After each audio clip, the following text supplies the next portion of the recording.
Bismillahirrahmanirrahim. Assalamualaikum warahmatullahi wabarakatuh. Alhamdulillahirabbil alamin wassalatu wassalamu ala asyrafil anbiya'i wal mursalin sayyidina Muhammadin wa ala alihi wa sahbihi ajma'in. Rabbi shrah li sadri wa yassir li amri wahlul 'uqdatam min lisani yafqahu qawli. Alhamdulillah, bersama saya lagi dengan Muhammad Hamdan Al-Ghazali dalam Tauhid Metafisik. Pada kesempatan yang berbahagia ini kita akan membahas tentang video makrifat puasa menurut 4 ulama makrifat masyhur atau fenomenal. Tonton video ini sampai selesai supaya Anda mengerti, tidak gagal faham dan tidak menjadi fitnah karena kegagal fahaman Anda.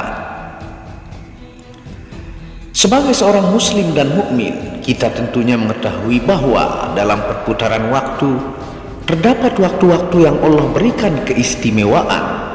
Misalnya dalam sehari semalam Allah berikan kemuliaan di sepertiga malam terakhir. Dalam satu pekan Allah istimewakan hari Jumat. Dalam setahun Allah muliakan dengan keberadaan bulan Ramadan di dalamnya. Bulan Ramadan mengajarkan banyak hal kepada kita semua. Bulan di mana kita dilatih langsung oleh Allah melalui tuntunan yang dicontohkan oleh Rasulullah SAW melalui sunnah-sunnahnya. Namun demikian, bagaimana ibadah puasa jika dilihat, difahami, dijalani oleh para ulama ahli ma'rifat? Berikut beberapa penjelasan puasa dalam perspektif para ulama ahli ma'rifat dari beberapa kitab. Yang pertama, dari Syekh Abdul Qadir Jailani 470-561 Hijriah. Menurut Syekh Abdul Qadir Jailani dalam kitab Sirrul Asrar dijelaskan dalam bab khusus puasa bahwa puasa terbagi menjadi 2 kategori, yaitu puasa syariat dan puasa hakikat atau ma'rifat. Dijelaskan bahwa puasa syariat adalah menahan diri dari makan, minum, dan berhubungan badan pada siang hari. Sedangkan puasa hakikat dan ma'rifat adalah menahan seluruh anggota tubuh dari segala perbuatan yang diharamkan, yang dilarang, dan sifat-sifat tercela seperti ujub, sombong, bakhil, dan lainnya, zahir batin, siang dan malam. Semua itu jika dilanggar akan membatalkan puasa hakikat. Dijelaskan oleh Syekh Abdul Qadir Jailani bahwa puasa syariat terbatas waktu, sedang puasa hakikat atau ma'rifat dilakukan selamanya sepanjang Allah berikan kehidupan atau umur. Di dalam kitab Sirrul Al-Asrar, Syekh Abdul Qadir Al-Jailani menyebutkan bahwa Rasulullah SAW bersabda yang artinya, berapa banyak orang yang berpuasa tetapi tidak mendapatkan apa-apa selain lapar dan dahaga.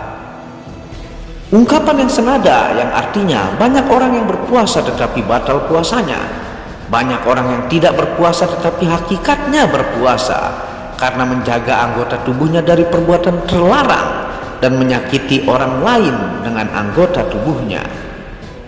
Syekh Abdul Qadir Jailani juga mengutip dalam hadis qudsi yang berbunyi yang artinya, puasa itu untukku dan akulah yang akan membalasnya.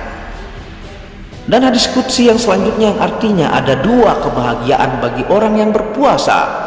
Pertama ketika berbuka, dan kedua ketika melihat kemaha indahan Allah. Selanjutnya di dalam kitab Sirrul Asrar dijelaskan bahwa menurut ulama syariat yang dimaksud dengan berbuka adalah makan saat matahari terbenam. Dan maksud dari ru'yah adalah melihat hilal akan jatuhnya awal Idul Fitri atau awal bulan Syawal. Sedangkan menurut ulama ahli hakikat bahwa yang dimaksud dengan buka puasa adalah ketika masuk surga dengan menikmati segala kenikmatan yang ada di dalamnya. Sedangkan yang dimaksud ru'yah adalah melihat Allah Subhanahu wa ta'ala pada hari kiamat dengan pandangan sirri secara nyata. Puasa hakikat adalah menjaga hati dari mencintai selain Allah dan menjaga rasa atau siri agar tidak mencintai penyaksian kepada selain Allah Subhanahu wa ta'ala. Beliau mengutip hadis qudsi yang berbunyi yang artinya, manusia itu rahasiaku dan aku rahasianya. Dijelaskan bahwa sirri itu berasal dari cahaya Allah Subhanahu wa ta'ala, sehingga tidak mungkin condong kepada selain Allah. bagi orang yang berpuasa hakikat atau ma'rifat, di dunia ini maupun di akhirat tidak ada yang dicintai, diingini, dicari selain Allah Subhanahu wa ta'ala. Jika hati dan sirih terjatuh untuk mencintai selain Allah, maka batallah puasa hakikatnya. Dan ia harus melakukan qada dengan kembali mencintai Allah Subhanahu wa ta'ala dan menemuinya. Ganjaran dari puasa hakikat adalah bertemu dengan Allah Subhanahu wa ta'ala, sebagaimana dalam sebuah diskusi dijelaskan bahwa puasa itu untukku dan akulah yang akan membalasnya.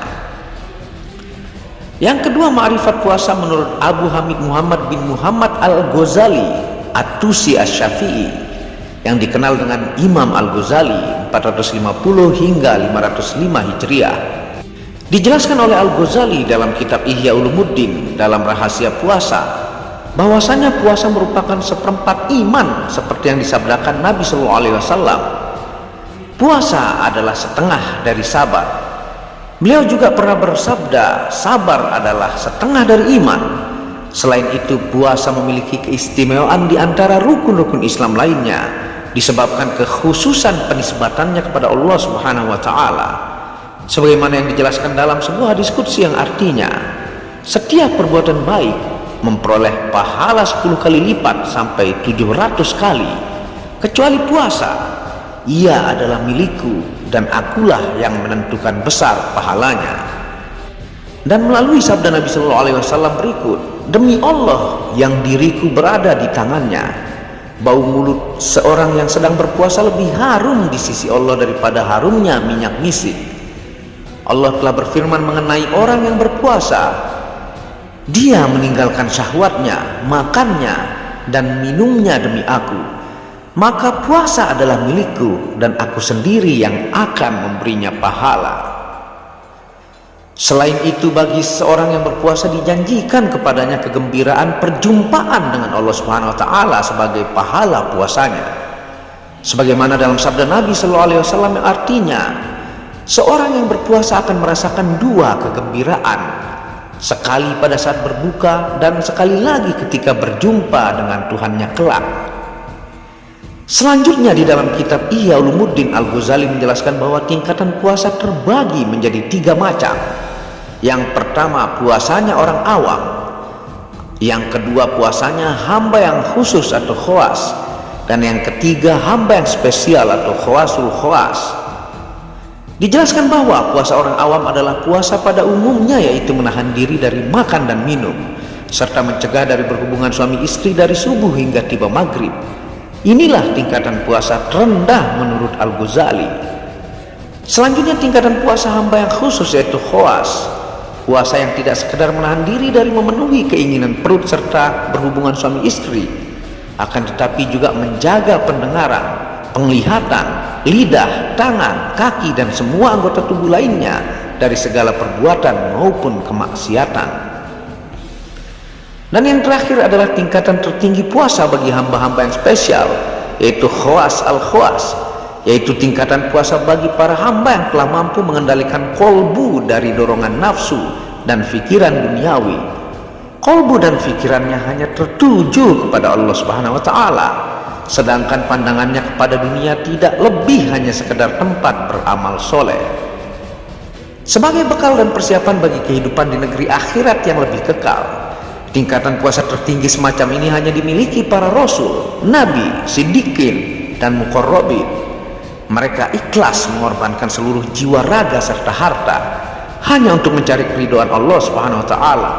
Mereka menghadapkan pikirannya sepenuhnya kepada Allah Subhanahu wa ta'ala. Yang ketiga, menurut Abu Nasr Al-Sarraj Al-Tusi, wafat 377 Hijriah atau 988 Masih. Menurut Syekh Abu Nasr Al-Sarraj dalam karyanya Al-Luma pada bab adab berpuasa, beliau menyebutkan hadis qudsi yang berbunyi, puasa adalah untukku dan akulah yang akan mengganjarnya. Hadis riwayat Bukhari Muslim. Dijelaskan ungkapan untukku dalam hadis qudsi di atas dijelaskan oleh Abu Nasr bermakna as-samadiyah ataukah keagungan dan keabadian, dan itu hanya milik Allah Subhanahu wa ta'ala. Sebab kata asyamad adalah zat yang tidak memiliki rongga perut dan tidak butuh makan dan minum. Disebutkan kembali oleh Abu Nasr sebuah hadis qudsi yang artinya, maka barang siapa yang berperilaku baik dengan akhlakku, maka akulah yang bakal membalasnya dengan balasan yang tidak pernah terbesit dalam benak manusia. Puasa adalah latihan jiwa untuk menjadi manusia sabar baik zahiriyah dan batiniah. Kesabaran jiwa untuk tidak melakukan apa yang menjadi kebiasaannya, mengekang anggota badan dari seluruh kesenangannya. Maka orang-orang yang berpuasa merupakan orang-orang yang sabar. Rasulullah pernah bersabda yang artinya, jika engkau berpuasa maka hendaknya pendengaranmu, lisan dan tanganmu juga ikut berpuasa. Hadis riwayat Bukhari Muslim. Dijelaskan dalam kitab Al-Luma bahwa puasa merupakan benteng dari api neraka kelak di akhirat. Karena puasa bagi orang yang berpuasa sewaktu di dunia merupakan benteng dari anak panah musuh-musuh manusia yang mengajaknya ke neraka. Mereka adalah setan, hawa nafsu, dunia, dan syahwat.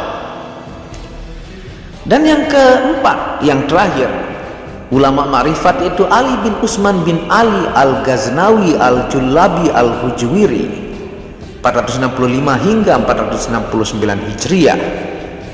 Dijelaskan oleh Al-Hujwiri dalam kitab Kashful Mahjub, dijelaskan bahwa puasa pada hakikatnya adalah keberpantangan dan memuat seluruh metode tasawuf atau thariqah.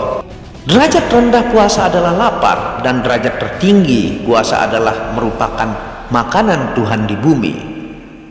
Menurut beliau, puasa adalah keberpantangan melibatkan banyak kewajiban seperti menjaga perut tanpa makan dan minuman, menjaga mata dari pandangan-pandangan birahi, menjaga telinga dari mendengar ucapan-ucapan buruk mengenai manusia, menjaga lidah dari kata-kata yang sia-sia atau yang kotor.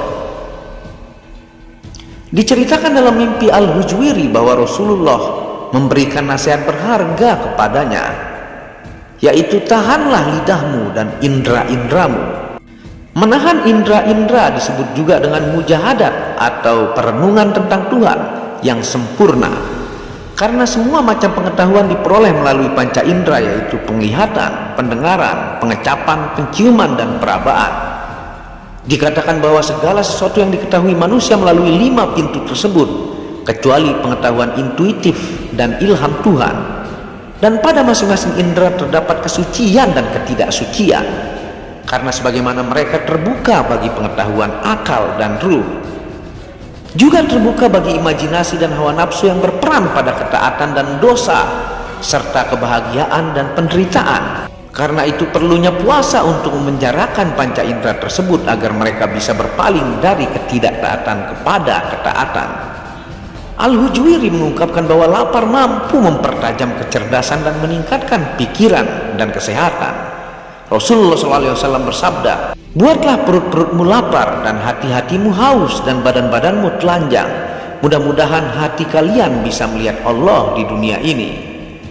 Meskipun rasa lapar adalah penderitaan bagi badan, ia mampu menyinari hati dan membersihkan jiwa serta mengantarkan ruh kepada Tuhan. Sedangkan makan sekenyang-kenyangnya merupakan suatu perbuatan yang hanya pantas dilakukan oleh binatang.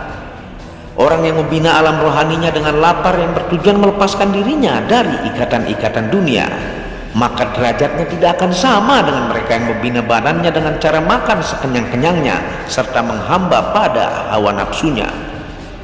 Ketahuilah bahwa semua pembuluh darah dalam tubuh ahli ma'rifat adalah bukti-bukti rahasia ilahi, dan kalbu-kalbu mereka ditempati oleh penglihatan-penglihatan yang maha tinggi.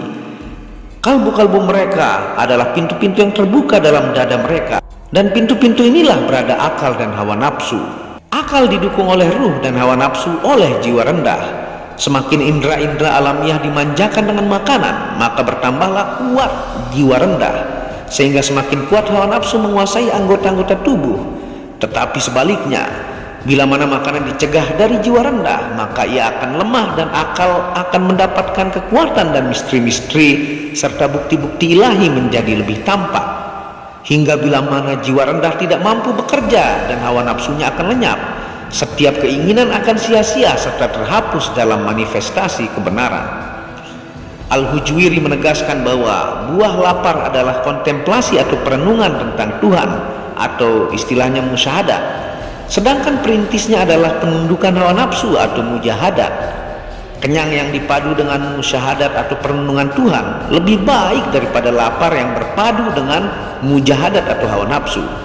Karena musyahadat ataukah perenungan tentang Tuhan adalah medan perang, sementara mujahadat atau hawa nafsu adalah tempat bermain anak-anak. Wallahu a'lamu bishawab. Itulah ma'rifat puasa menurut 4 ulama masyhur dan ahli ma'rifat, yaitu Syekh Abdul Qadir Jailani, yang selanjutnya dari Al-Ghazali, yang selanjutnya dari Abu Nasr Al-Sarraj Al-Tusi, dan yang keempat yaitu Al-Hujwiri.